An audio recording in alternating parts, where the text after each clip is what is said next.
Muriel sat in the well-worn seat of the desk chair of the bookshop, forearms resting wearily against the desk.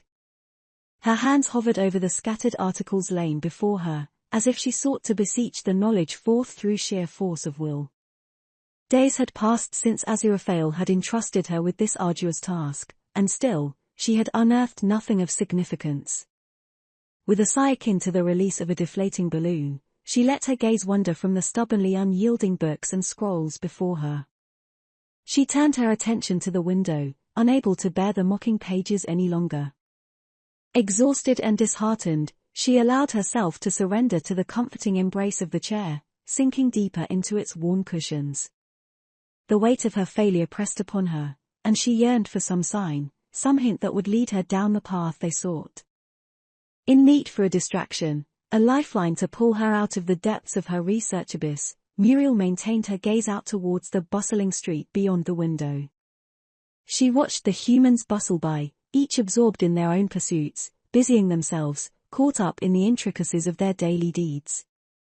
As Muriel observed, she found herself captivated by the rich tapestry of emotions on display that near danced on her celestial skin. The tension in a stiffened back, the whimsy in a fleeting expression, the clenched fists of determination, and the casual exchange of winks, blinks, and passing pleasantries all unfolded before her. Each person carried their own story, their own pocket of humanity, as they walked by. From her vantage point, Muriel caught sight of Nina, diligently cleaning one of the tables outside of her coffee shop. A thrilling notion caught her. Could she dare venture and try something from this earthly establishment? She had seen Aziraphale, and even the Metatron indulge in such things. Perhaps it was time she tried an earthly delight herself. Though nervous, and unsure of what to request, the familiar and reassuring presence of Nina emboldened her. With her mind set on accomplishing this new task, Muriel made her way across the street to the coffee shop with determined strides. Her pace slowed with burgeoning apprehension as she reached the door, yet with a self-assuring breath, she grasped the handle and stepped into the illuminated bustle of the shop. "Morning," Muriel greeted brightly as she approached Nina. "Hello," Nina replied simply with a warm smile. Noticing another familiar face, Maggie, the only other human she had encountered on Earth, standing at the counter with her own drink, Muriel shared a smile with both of them before gathering the courage to venture. "I thought I might try something." "Sure, what do you want?" asked Nina. Muriel's countenance dropped suddenly, uncertainty creeping in. "Well, I'm not really sure, I've never." Her eyes flickered between Nina and Maggie in a silent plea for guidance. "Perhaps stay away from caffeine," Nina mockingly suggested in response to Muriel's obvious agitation. Maggie leaned in reassuringly. "I'm having a chamomile tea, maybe try this," she recommended. Encouraged by their help, Muriel brightened. "I will have a chamomile tea please." Nina smiled reassuringly and turned to prepare her order. Meanwhile Maggie leaned in again to engage Muriel. "How's Mr. Fell doing?" Muriel responded, "Oh, Aziraphale. He's doing well, thank you, yes." She paused, her thoughts drifting. "He's away at the moment, helping run things with our boss." Maggie smiled and continued in a hushed tone. "We know, remember we were there when the demons attacked the bookshop at the traders' meeting." "Oh yes," Muriel sighed in relief, glad not to have to engage in subterfuge. "And how are you doing? Are you settling in all right?" Maggie asked with a tone of genuine interest. "Thank you, I'm keeping busy. Aziraphale has given me a research project." Resting her fingertips on the counter, Muriel bowed penitently, regretting revealing this fact at once. She had hoped for a respite from the bookshop's matters when she ventured out, but it seemed her own mind was refusing to relent to her wishes. Nina turned back, placing the tea before her on the counter as she asked, "And how is that going?" Earning a reproachful glance from Maggie, who had noticed Muriel's reluctance to discuss this matter. "Not very well."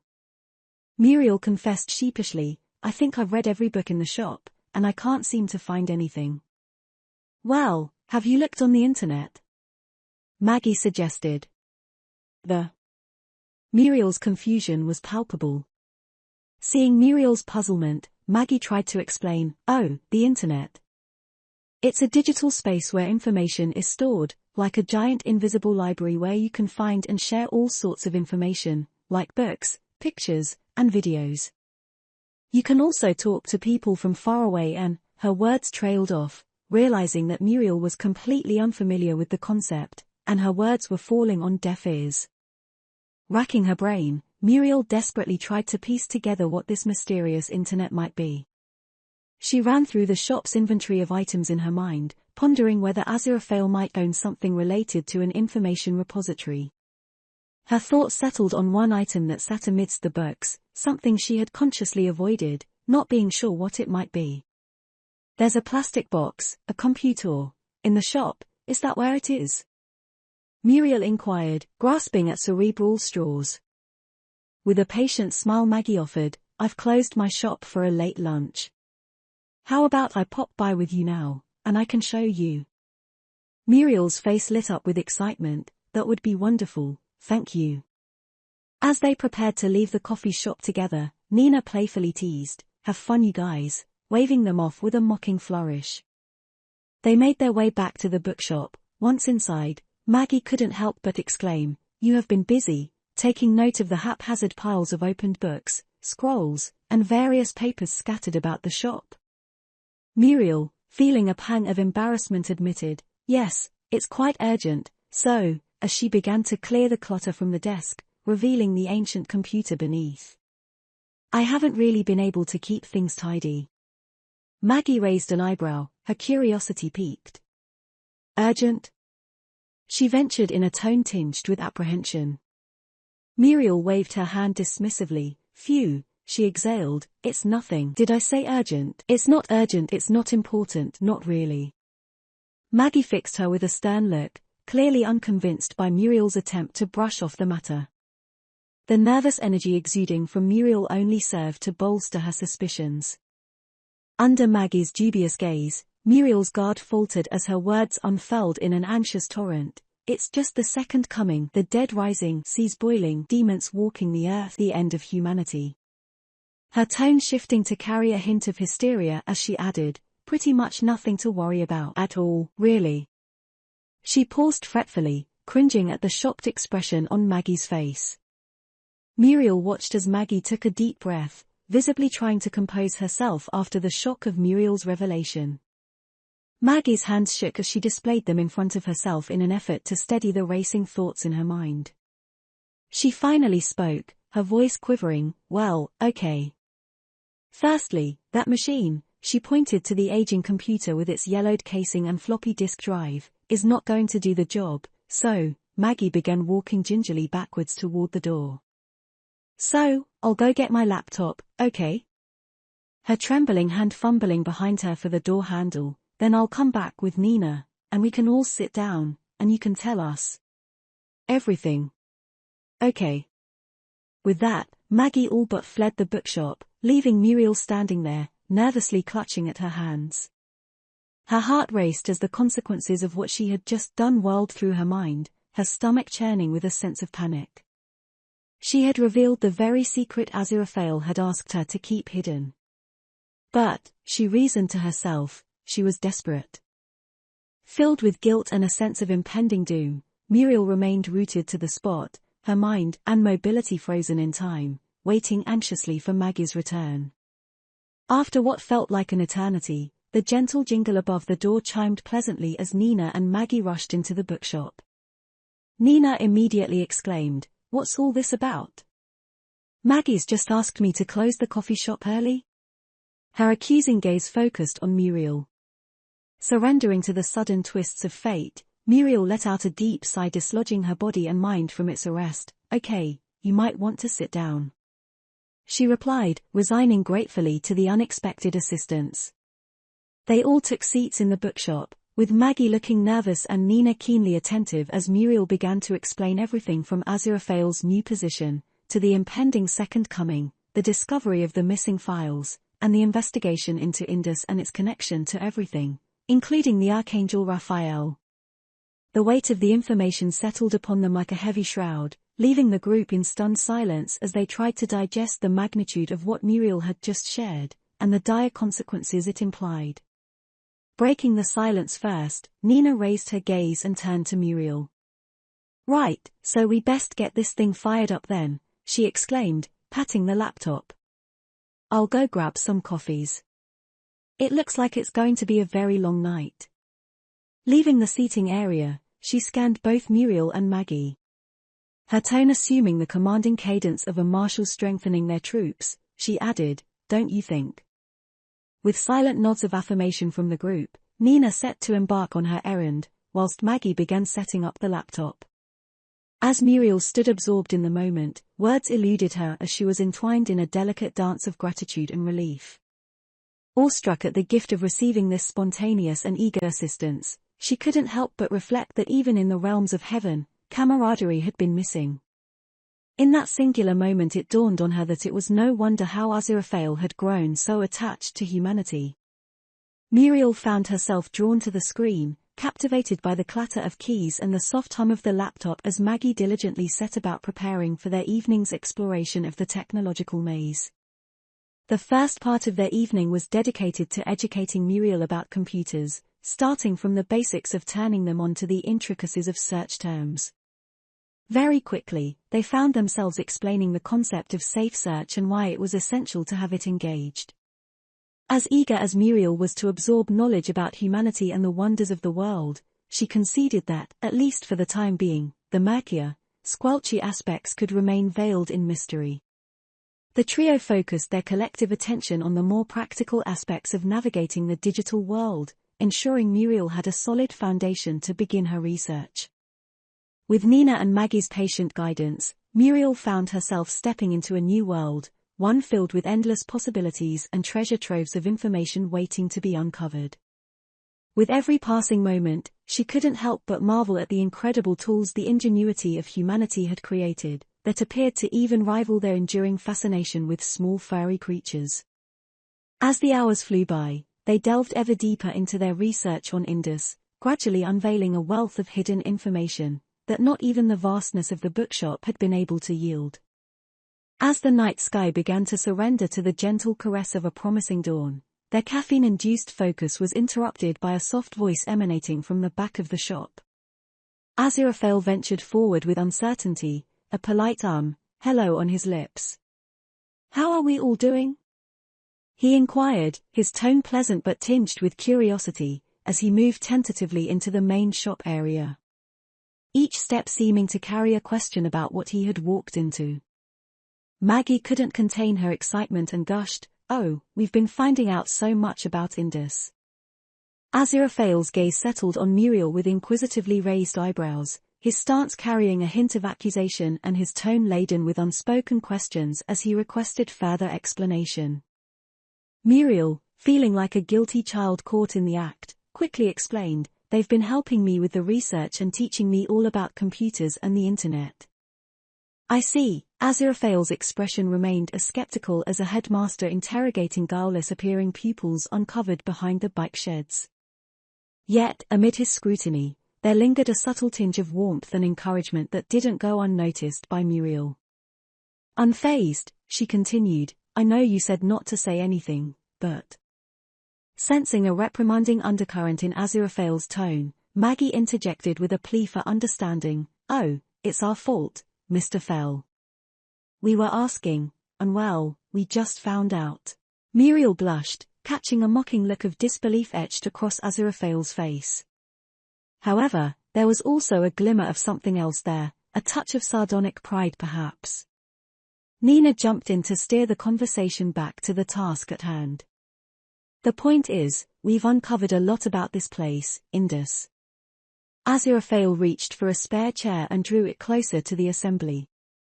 With a practiced grace, he settled into it, gesturing for the others to follow suit and join him from their erected stances and take a seat. "Well," his tone laced with a hint of wry amusement, "it appears I am in need of an update, my friends. Pray, enlighten me." His eyes, filled with a mixture of curiosity and warm encouragement, were fixed on Muriel as she began to take him through everything they had discovered about Indus. The city of Indus, Muriel began thoughtfully, is located in what we know today as modern-day India and Pakistan. Indus wasn't as much a city itself but a civilization in the Indus Valley which had two great cities, Mohenjo-daro and Harappa, and more than 100 towns and villages. We believe Raphael might have mistranslated a bit. Indus was more likely a state than a city. Maggie, unable to contain her insatiable curiosity, chimed in. They seemed to have been very intelligent, her fingers dancing through the notes she had meticulously gathered. With a gentle tap of her pencil on her notepad, she continued, there's a lot of evidence of sophisticated mathematics, use of precise weights and measurements, a high level of literacy, an intricate engagement in commerce, and even sea trade with other civilizations. They traded precious woods, metals, textiles, grains, and many other things. Nina enthusiastically added, we've also discovered quite a bit about the beautiful art they created and how they lived, because there's been a lot of interest over recent years, and the British Museum has been collecting artifacts to create the largest and most complete collections of South Asian material outside South Asia. Some of the objects have been donated by the Archaeological Survey of India, some from the 1870s excavations by Alexander Cunningham and further modern-day excavations. It's truly remarkable, she blushed slightly, a touch of guilt in her tone as she confessed, I've spent the past hour immersed in the museum's archives, it's really quite beautiful. Aziraphale observed the trio with a whimsical gaze, savoring the equal measures of information that were presented to him, like the harmonious notes of a celestial choir. Yet, his own celestial core tingled with a subtle disquiet as he noticed the shadow that briefly crossed Muriel's countenance. Muriel, her voice tinged with solemnity, caught Aziraphale's gaze. We found references to the area being devastated by exceptional floods, she began, and in the older books of the Rigveda, there are mentions of newcomers attacking the citadels, which from the descriptions, could be references to demonic activity, but it's not clear. And the whole area dying. All our research seems to point to Indus, well, dying. Aziraphale furrowed his brow into a portrait of philosophical intensity as he inquired, would that have coincided with Raphael's visit at all? Muriel's unease was palpable as she responded, yes, but I'm not sure why Raphael was visiting. You said he was asked to go. But, from what we've read, the local people were predominantly Hindu. Why, surely, they would have called upon Shiva? Aziraphale's expression took on a contemplative gravity. Maybe they did, my dear Muriel, he mused. Raphael revealed that he was called to Indus, but he didn't actually state by whom the request was made. Muriel concluded with a note of uncertainty, I suppose really, we haven't found out much. We know the city was lost. The whole area was in decline for a few hundred years, but then it just vanished around that time. The people, that is.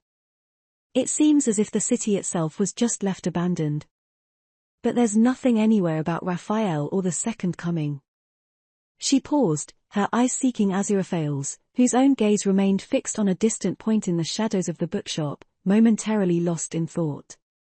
Unless you have some other mystical magical library, I'm not sure we're going to find what you're looking for, Nina inquired cynically. Aziraphale refocused his gaze from the shop's dimly lit corners. You know, Nina. That is a very good idea. Nina glanced around at the others, her expression now a mix of bewilderment and amusement. I was being facetious, she confessed, her voice laced with a touch of incredulity. Aziraphale, however, appeared as though the dawn itself was blossoming within him, his eyes alight as a newfound realization flooded his being. Yes, Nina, my dear, he began with an air of profound wisdom, but that is, in fact, a very good point. Muriel regarded Aziraphale with a growing sense of trepidation. No, she implored, her voice laced with concern, you're not thinking about, her words trailed off, leaving the question hanging in the air. Aziraphale met her gaze with unwavering determination and raised an expectant eyebrow. Well, he declared calmly, if anyone would be in possession of the records we're seeking, it would be Matthias. Nina and Maggie exchanged puzzled glances, feeling as though they had stumbled into a cryptic conversation, privy to only a fraction of its significance. Muriel's expression twisted with incredulity. You can't be serious, she protested, her voice edged with disbelief, and it's Murmux now. He's a demon. If he has any information, it will be in hell, and there's no way we could access it. She regarded Aziraphale as if he had ventured into the realms of madness. Are you saying there's a library in hell? Nina asked mockingly, how do you get a card? Do you need a valid gas bill? Maggie shot Nina a reproachful look. Do you mean that there's someone in hell like you? No, Aziraphale fixed Maggie with an unwavering, serious gaze. Matthias, or rather Murmux, he corrected with an air of authority, does not hold information in reverence. The delicate craftsmanship of words and knowledge is lost on him. He accumulates information not for the sake of its beauty, but for the promise of personal gain, the leverage it bestows upon him, and the sway it wields over others. And, Nina, he added, turning his gaze to her, humans do, on occasion, beseech Murmux for his insights, but the price they pay is steep, often their very souls. Nina and Maggie exchanged horrified glances as the air in the bookshop seemed to thicken menacingly. Tentatively, Maggie spoke, fear lacing her voice. You mean, we're going to have to go to hell? Aziraphale looked placatingly at them. No, my dear, we certainly cannot stroll into hell ourselves. However, we do have an acquaintance who possesses that capability. Mr. Crowley, Muriel suggested. Indeed, replied Aziraphale. But have you heard anything from him? She inquired. No, my dear, I've made an attempt to contact him, but alas, silence has been my only companion. Aziraphale appeared deep in thought. I should, by all accounts, be able to discern his presence if he is upon this terrestrial plane. Worry etched deep lines upon his countenance. He understood that should he embark on seeking out Crowley with greater intent, he must tread the path of utmost discretion to evade the watchful eyes of his heavenly superiors. All eyes converged on Aziraphale, their collective anticipation palpable. With their attention drawn, he leaned forward in his chair to address the group and bring their clandestine meeting to a close. I extend my heartfelt gratitude to each and every one of you. Your efforts have been nothing short of remarkable, and I genuinely believe that we wouldn't have made such rapid progress without your invaluable assistance. However, it is clear that we are in need of fresh insights. In my heart, I am convinced that we require Crowley's unique perspective.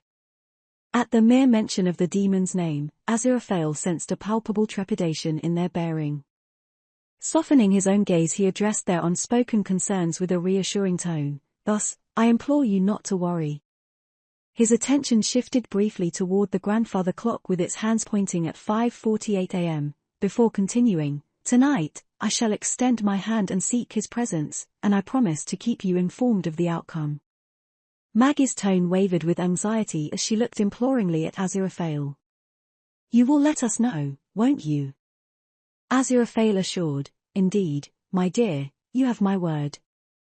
But I must insist you make your way home now, and guard this secret like a precious treasure. Our situation demands the utmost discretion.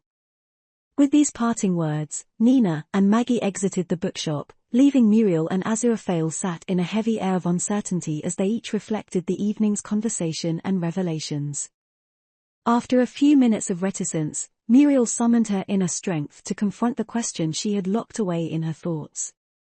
She closed her eyes briefly, as if steadying herself, and with an unflinching determination, faced Aziraphale to ask the question she didn't really want an answer to. Have you looked into who might have removed the records in the first place? Aziraphale's very being seemed to tighten, tendrils of fear and doubt visibly gripping his celestial form. As he hesitated, the words appearing reluctant to escape his lips, he eventually released his arrest with a resigned sigh and replied, I find myself with no pleasant musings to offer. The thoughts I dare not voice aloud. He shared a foreboding glance with Muriel, unspoken fears dancing between them. However, it is my belief that both you and I are aware that this deed could have only been perpetrated by an angel of the highest order. I dare say that it's quite likely the very same celestial being behind this endeavor once more. Muriel's voice quivered as she breathed, the Metatron, her eyes cast downward as if seeking refuge in the patterns of the floor. Aziraphale continued with a note of despair in his voice, "We cannot definitively ascertain their intentions. It is entirely plausible that the Metatron has become wholly captivated by the alluring notion of peace and celestial harmony." Muriel's eyes held a glimmer of hope as she suggested, "If you think they believe this will be good for humanity, then maybe we could talk and explain." Aziraphale rose from his chair, his gaze drawn to the burgeoning dawn beyond the window as he contemplated the idea. The soft, warm glow of the breaking day seemed to hold a world of possibilities. Yet, the scene bore down on his soul, laden with the dread that this tranquil tableau might transform into a vastly different image. As he recalled the words spoken to him, just hours earlier in his celestial office by the Metatron, a dread settled in his heart as he grappled with the implications of the words. Cruelty is now a common passion, the darkness in many hearts can't be ignored. As angels, our role in safeguarding humanity has brought us to the brink of fulfilling our duties in the great plan. The second coming of Christ will cleanse the world of the malevolence that stains creation. We can't shy away from our responsibilities any longer, Aziraphale.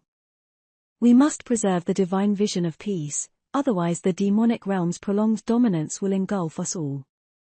Breaking free from the enchantment of the sunrise, he turned toward Muriel, his countenance still shaded by uncertainty. "I must apologize, my dear," he confessed, his voice heavy with the weight of their shared concern. "While it remains possible, I fear it might not be probable that the Metatron has peace in their heart. I am fearful that a darker longing drives them, a yearning to permanently expunge all beings who dare to defy the divine will." Muriel's face grew pale as she pieced together the allegations of Aziraphale's words. "You think that's what they really want? To completely dismantle the infernal realms? To destroy hell entirely? I believe they have grown fixated on the notion of eradicating all evil from existence.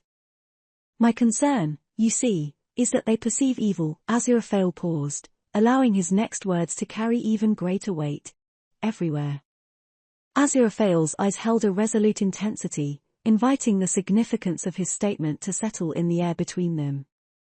"You mean," Muriel began, her eyes widening with realization, "they want the second coming because they see evil in the humans as much as the demons?" Aziraphale nodded solemnly as he began pacing the bookshop floor. "Over the past few weeks I can't help but notice," his eyes filled with a profound sadness as he sighed once more. "I dare say so," he admitted with a heavy heart. "The Metatron's perspective is one of extreme absolutism. To them, it seems, the lines between good and evil have blurred, and the only solution they envision is a clean slate, a new beginning brought forth by the second coming." Muriel's shock was palpable, and she appeared ready to burst forth with a torrent of questions and concerns.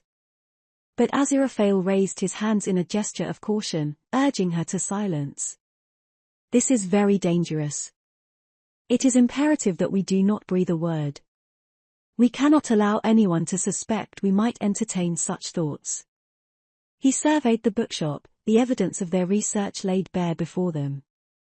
"Our very actions must go unnoticed. Ensure you do not utter a word to anyone, and I dare say, in due course, we must be very careful as to what someone might stumble upon." Muriel's eyes darted guiltily around the cluttered room, realizing the gravity of their situation and transparency of their actions. "I will tidy everything away," she assured Aziraphale. "I have the perfect hiding place, no one will know." With a sense of urgency, Aziraphale checked the clock once more and sighed regretfully. "I must get back," he murmured. "Are you okay to deal with this?" He gestured at the shop, and Muriel nodded, intimating her resolve. He continued, "Hopefully the next time we meet, Crowley will be joining us. Do let me know if he stops by." Muriel replied with her typical brightness, "Yes, of course I will, everything is under control." Aziraphale offered a warm smile, touched by her dedication. "Remember, discretion is our greatest ally in these troubled times." With their goodbyes exchanged, Aziraphale embarked on an ethereal journey back to the celestial realms. Once back in his celestial sanctum, the weight of forthcoming decisions pressed heavily upon Aziraphale's shoulders, but his determination remained unwavering. He recognized the dire circumstances, and that he was on the precipice of a journey that may challenge the very fabric of his divine existence. After dedicating an entire day to the meticulous crafting of celestial bureaucracy, Aziraphale had intricately woven the threads of the heavens, ensuring that his impending prolonged absence would remain an undetected anomaly in the divine ledger. Every angelic oversight had been addressed, and celestial paperwork impeccably filed. Then, in a moment marked by profound serenity, Aziraphale's being underwent a transformation with a silent invocation. His incorporeal form reached out, seeking communion with the ethereal realm that intertwined the fates of angels and demons, a realm where the threads of time danced with an unpredictable grace. The celestial spheres shifted in response to Aziraphale's plea, illuminating the path to Crowley's elusive whereabouts. Anticipation pulsed through the very essence of creation as Aziraphale resumed his corporeal form. He strode forth with purpose, prepared to confront the uncertainties laying before him and seek out his demonic counterpart.